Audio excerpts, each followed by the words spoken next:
बेरोजगारी इंसान से क्या नहीं कराती। कोई अपना घर छोड़ता है तो कोई 7 समंदर पार अनजाने देश चला जाता है। लेकिन उत्तर प्रदेश के रामपुर के 22 साल के सावेज को क्या पता था कि जिस सुनहरे भविष्य की तलाश में वो रूस जा रहा है, वहां उसकी जिंदगी का ही अंत हो जाएगा। वेल्डिंग का काम करने गया सावेज रूस यूक्रेन युद्ध की भेंट चढ़ गया। आरोप है कि उसे धोखे से रूसी सेना में भर्ती किया गया और मोर्चे पर मरने के लिए छोड़ दिया गया। देखिए रामपुर से हमारे संवाददाता राहुल मौर्य की यह खास रिपोर्ट। तंग गलियां, सिसकते हुए लोग और एक बूढ़ी मां का कलेजा चीर देने वाला विलाप। यह मंजर है यूपी के रामपुर का। यहां 22 साल के सावेज का 100 पहुंचा है, लेकिन वो वैसे नहीं आया जैसे उसके परिवार वालों ने सोचा था। 15 जून 2025 को सावेज ने आंखों में सपने लेकर अपनी सरजमी छोड़ी थी। वो एक कुशल वेंडर था। उसे रूस में स्टील फर्नीचर के काम का वादा मिला था। परिवार को लगा था कि अब गरीबी के दिन ढलेंगे, पर किसे पता था कि सावेज जिस लोहे को जोड़ने गया था वही लोहा गोलियों की शक्ल में उसके सीने के पार हो जाएगा। सावेज के परिवार का आरोप है कि उसे हाई सैलरी का लालच दिया गया था।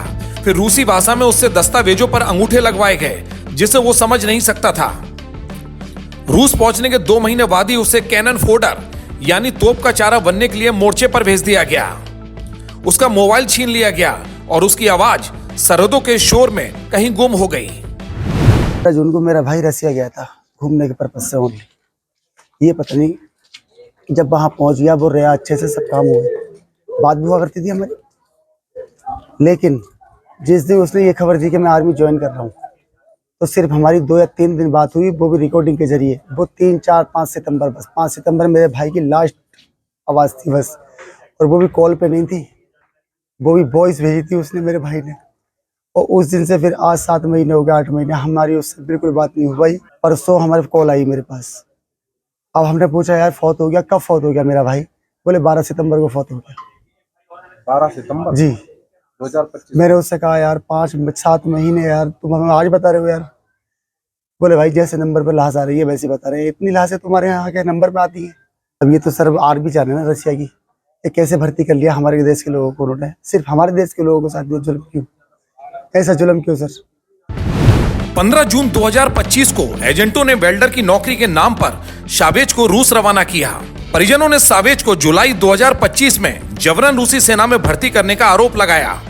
5 सितंबर 2025 को सावेज का आखिरी वॉइस मैसेज आया था। वो मैसेज था, दुआ करना शायद अब बात ना हो पाए।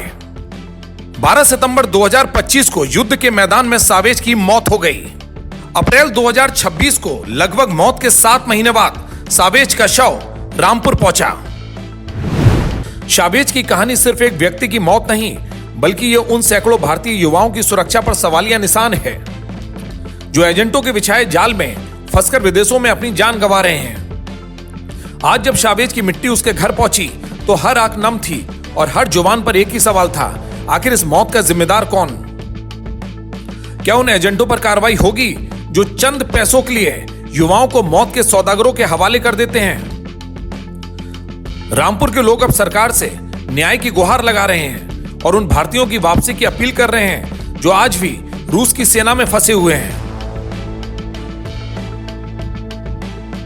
रामपुर से राहुल मौर्य की एक खास रिपोर्ट।